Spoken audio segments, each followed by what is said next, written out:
Welcome back. I am joined by my next guest here in the studio, Lord Victor Adebowale, Chair of the NHS Confederation. Now, Lord Victor became chair of the NHS Confederation in April 2020, and he's already been on stage this morning. Welcome to the studio. Thank you, Simon. How are you? I'm very good, thank you. How are you? Great. I'm good. Relieved. Relieved. I'd say you've already done your bit. I don't think so anyway. You've done that. You've done your bit.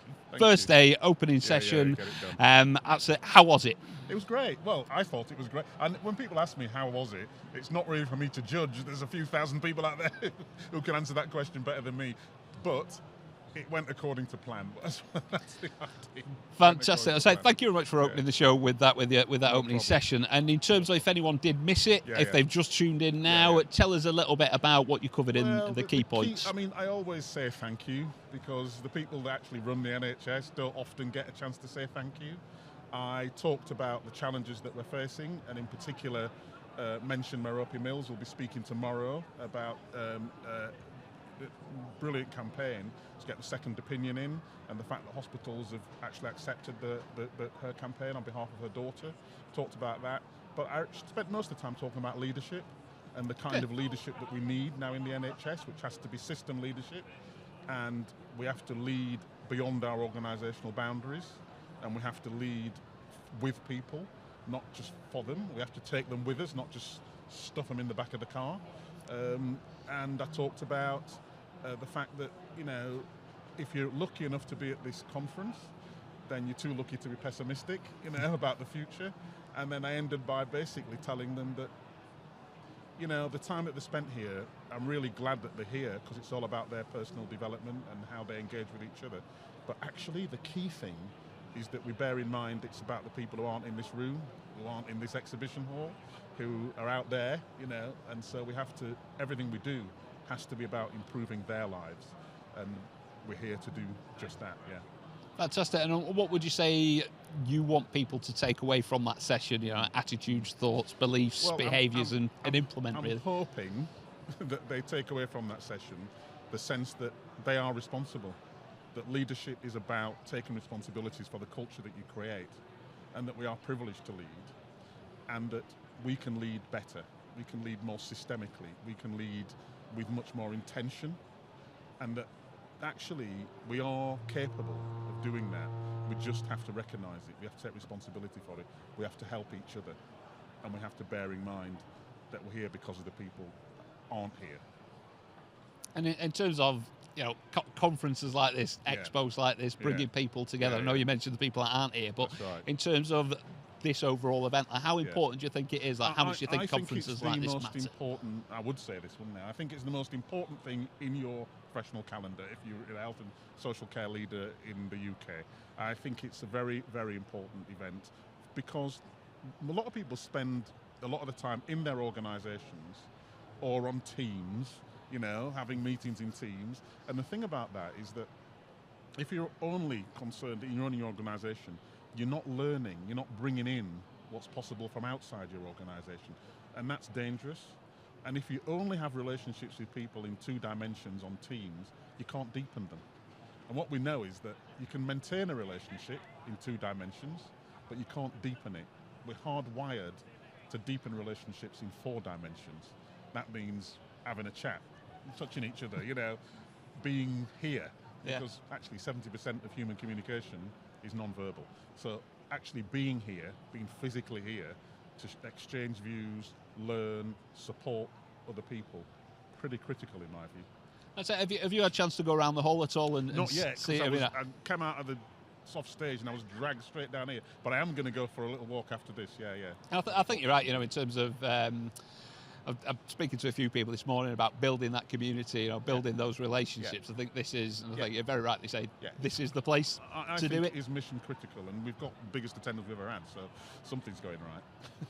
Fantastic. I appreciate the insights in that, and I know you've done your session today, but you're also involved in another session tomorrow. I'm doing something on leading transformation and turnaround. Yeah. Excellent. If someone's thinking of tuning into that or coming to the session tomorrow, what can they expect from that session? Well, I think hopefully they can expect a lively debate about how you actually do it. I've done it a couple of times myself in my career. In fact, that's all I've done in my career, to be honest. They never give me anything that's easy to run. So I understand something about how you do it. But let's hear from people who've actually done it in the NHS, people who've turned around hospitals, people who've turned around, community services, people who've turned around primary care networks, people who've actually worked with their communities to turn around whole services. So I think that's a really important skill. It can be done. It needs to be done in too many places. So let's do it. And do you think the people who do attend that session, do you think they're going to get valuable strategies and insights to actually take away and implement from it? Yes, absolutely. You will get those valuable strategies and insights. But tell me afterwards whether you did. Interesting. Because hopefully the people watching this will attend, and it's you that make the judgment. But we will do our best to ensure that you walk away more informed than when you arrived. Yeah. Fantastic. And in terms, we've got a lot of people sort of tuning in who are maybe just starting their careers in the NHS or looking to get into it. What would you say to someone who's considering getting into the NHS now as a career? It's the most valuable thing you can do with your intelligence, experiences, and IQ, because at the end of the day, it's Maslow's hierarchies, isn't it? People need health. People need the means by which they can stay healthy, and there's only one organisation that does that for 1 million people a day, and that's the NHS and the social care system. So if you want to add value, you want to feel possibly exhausted at the end of the day, but knowing that you've changed the lives of an individual and/or individuals, it's the only place to be, and it's the only way to truly add value. So you're doing something for your community and for your country that very few people get a chance to do. So come on in. And in terms of the sort of people's opinions and sort of myths and beliefs about the NHS, is there any sort of wrong opinions out there that you think need sort of addressing and changing? I do worry that some of the noises off that are saying things like, the NHS is too expensive, we need an alternative, we can't carry it. My view is, and it's just the fact, right, there's two things I'd want to say to them. The first is this: at the moment, Simon, your health risk is shared by 59,999,999 other people. That's how it works. The alternative to that is that you carry your health risk on your own. Interesting. Right? Yeah. And we've seen what happens when that occurs. You only have to go to America and see that 55%, nearly 60% of all bankruptcies are caused by healthcare costs. Okay. So we have got the most efficient, effective way of delivering healthcare. We need more money to do it. We need the public to see that you pay for what you get. But this is still a highly effective, highly efficient method of providing healthcare free at the point of access for everyone. Free at the point of access, not free. You're paying for it. Interesting. Yeah, but it's the best way to pay for it. Yeah. So all those noises off that say we should have an insurance-based system and all that nonsense. Don't agree. Don't accept it. It's a myth. Not true. Right? Like it. The NHS will be here for as long as you, people watching this and here, are prepared to fight for it. But I think people are prepared to fight for it because it's worth it. Well, as I say, it is a brilliant system. It's a brilliant organisation. Yeah, like you say, long way to continue. Yeah. Looking at the future, is there anything you've seen, any new innovations that you're particularly excited about for the future? I think there's two things that I would say. The innovation that I'd like to see, which I'm seeing, is innovation in leadership. Okay. The system leadership, leading beyond your organisation, bringing people together to actually rethink how we deliver healthcare. Because doing what you've always done and expecting the same results, definition of madness. Yes. So we do need to learn, we do need to rebuild, we do need to redesign. We need to bend the demand curve so that the people I don't want to get technical, but there's something called the inverse care law, which basically states that those people in need of health and social care the most tend to get it the least. We have to end that law because it's not sustainable for a woman in Balkan and Dagenham to have an active life expectancy. That's the expectancy that she'll have, still be able to run up and down the stairs and whatever, of 55, right? But in Richmond upon Thames, where it's wealthier, they're still wearing Lycra over 70. That's not sustainable, and we have to solve that. And we can only do that by working with our partners in social care, in housing, by building better, appropriate healthcare systems that deal with that problem.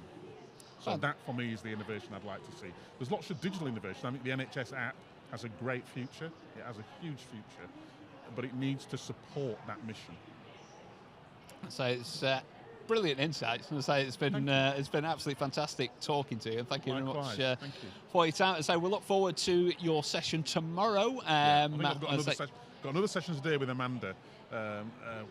Amanda Pritchard, who's the chief exec. I'm going to introduce her, and she's going to speak to us, and then I'm going to ask her a couple of questions. Brilliant. I hope all your sessions go fantastic. Thank you very much for sharing their insights. Lord Victor Adebowale, thank you very much for joining us. Thank you. There we go, another one of our fantastic speakers come and joined us in the studio. Coming up next, though, earlier on I caught up with Matthew Taylor, and very shortly you'll be seeing what he had to say. See you soon.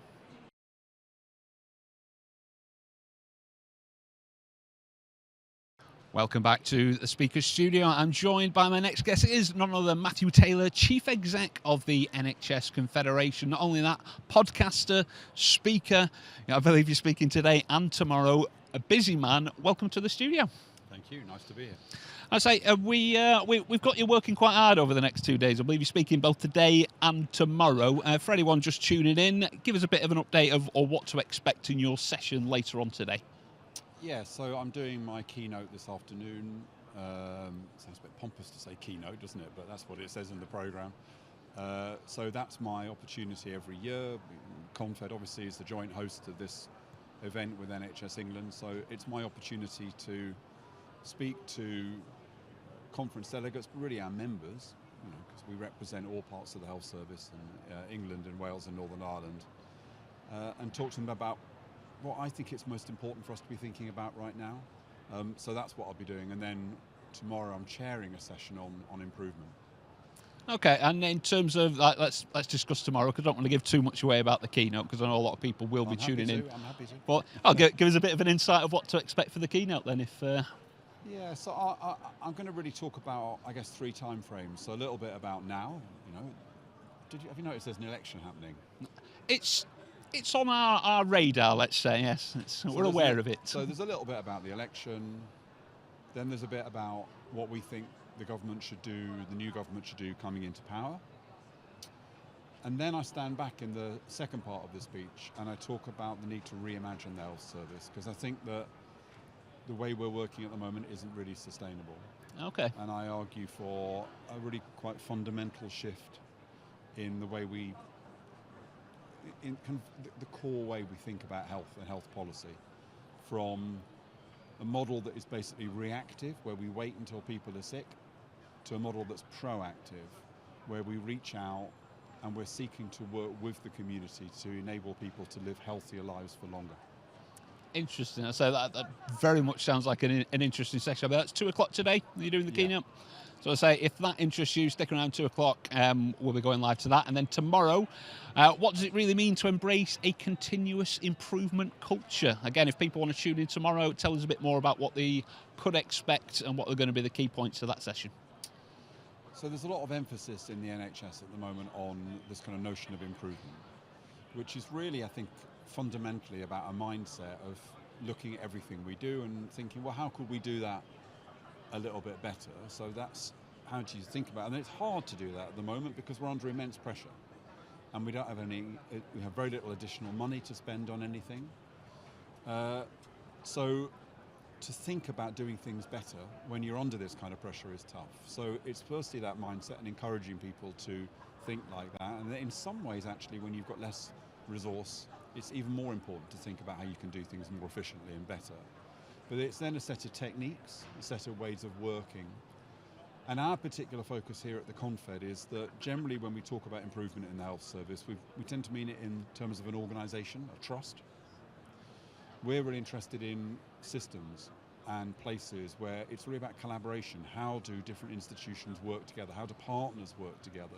So what does improvement mean in that context of collaboration? So that'll be a big focus for me in the conversation tomorrow, but it's more generally about this idea of improvement, which is, every leader I speak to, they want to talk to me about the challenges they face. They want to talk to me about the financial challenges they face. They want to talk to me about the gap between demand and capacity. But they also want to show me how they're improving services. They want to show me examples of innovation. And what sort of things do you want people to sort of take away from that session tomorrow?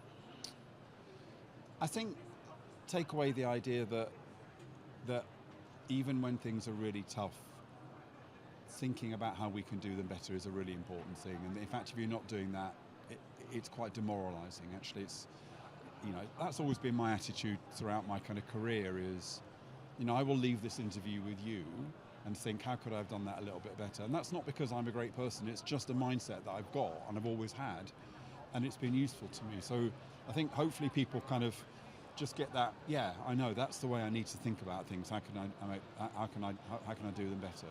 But then also there's a set of techniques that make this easier, but also there's a community.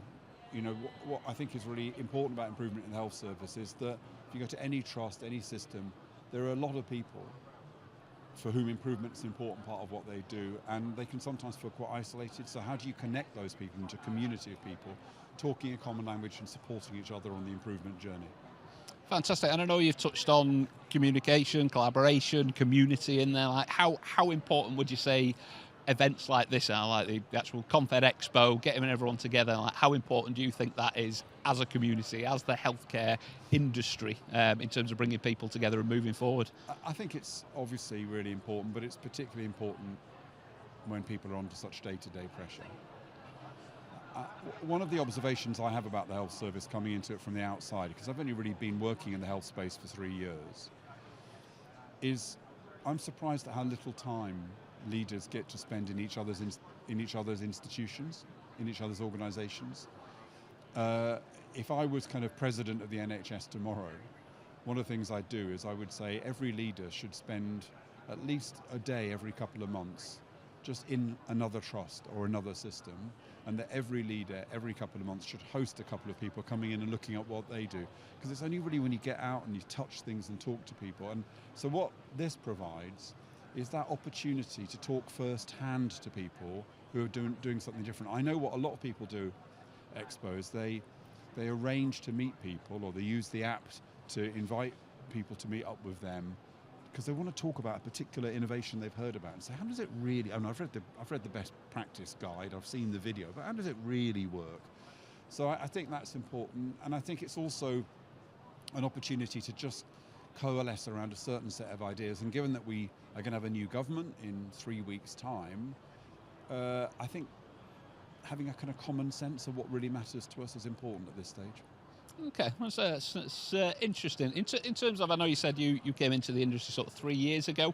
What would you, because I know there'll be people watching who are considering getting into the healthcare industry, considering getting into the NHS, what would you say to someone thinking about basically joining the NHS? Well, I'd say first of all, it's a really wise career choice. One of the things we know with absolute certainty is that over the next 10, 20 years, the number of jobs in health and care will grow, because we have an aging population and we have rising expectations, and when people are well off, one of the things they do is they want to invest more in their health and well-being. So if you get a job in health and care, if you get qualifications in health and care, you're pretty much guaranteed that you can work here or anywhere else in the world, actually. So it's a wise career move. And I think the second thing I'd say is it's a challenge. Nobody would pretend it's anything other than a challenge. It's challenging, but it's challenging in all health systems, but the rewards are enormous. I think sometimes in health, and I understand it because of the pressures we're under, we forget that a lot of people get to the end of their working day and they don't really think they've achieved anything that of any importance. They don't really have a sense of the value of what they do. That's not the case in the health service. We know that what we do day in, day out protects people, saves people's lives, gives people extra days and months with their families. And so even on the darkest days, we always know that we're making a difference. And it is. It's a certain kind of person, like you say. It's a certain mentality, isn't it? Just give us a brief sort of look at your story, if you like. How did you end up where you are, if you like? What was your journey to get to where you are? Well, my background's in policy and politics, and I worked at an organisation called the RSA, ran that for many years, and I kind of wasn't sure whether or not I wanted to be another leader, because I guess in the end the thing that I do more than anything else is try to take over organisations that might not be firing on all cylinders, and get them to have the confidence and ambition, and that's what I've done over and over again in my career. So I wasn't sure whether I wanted to do that again, but I sold the job at the Confed. I saw that Victor is the chair. He's a fantastic guy. The idea of working with him really exciting to me. You know, I've done work on health. You know, I worked in Downing Street and around think tanks. I've always been interested in health. And I thought, yeah, okay, I can't think of anything more powerful to do. It's probably, you know, this probably will be my last job as a leader. I can't think of a more powerful way to end my career. Fantastic. And if you just look slightly towards the future, if we came back in, let's say, 5 years, did this whole expo again, is there any sort of topics that you think, looking into the future, you might want to see on the agenda that we might not be covering so far? I hope that in 5 years we are on the way to what I'll talk about this afternoon, which is this reimagining of the health service, so that we are not there to wait until people are sick and to do what we can with them when they're sick, but actually we are at the heart of a health strategy which enables everyone to have a sense of agency about their health, where we work in partnership with the public, and where we really start to believe we can make a huge difference to people's capacity to live healthier lives for longer. That's the biggest single problem we've got. We're living longer, but we're not living healthier longer. And unless we can change that, then we're never going to be out of crisis mode. Fantastic. Matthew, thank you so much for your time. Thank you so much for joining us. Insightful comments there. If you want to see Matthew's keynote session at 2 o'clock later on today. Matthew, thank you very much for joining us in the speaker studio. Hope you have a brilliant day. Thanks for watching. More guests coming up very soon. Don't go away.